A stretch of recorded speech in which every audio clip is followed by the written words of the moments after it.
In this video, you'll learn how to use Live Translate on your Google Pixel phone.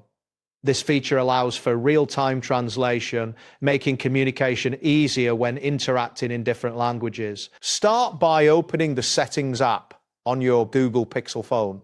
You can find the Settings icon in your app drawer or on your home screen.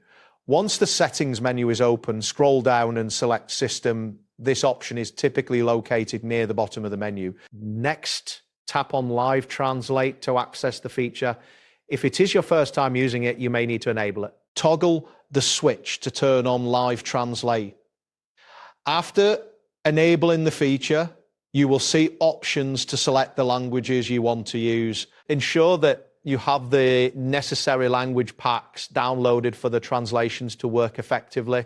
This preparation is essential for real-time translation. Once you've set up your language preferences, you can start using Live Translate in supported applications.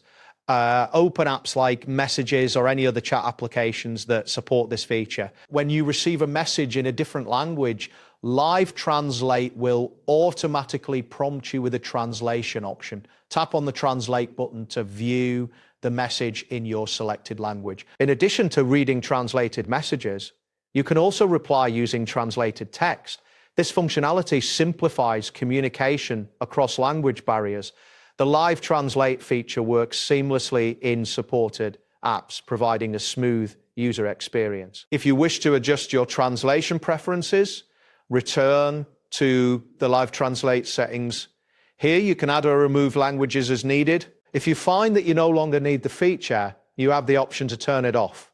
Customizing these settings gives you complete control over how you use Live Translate on your device. Your Pixel phone is now fully equipped to support Live Translate. That wraps up today's guide.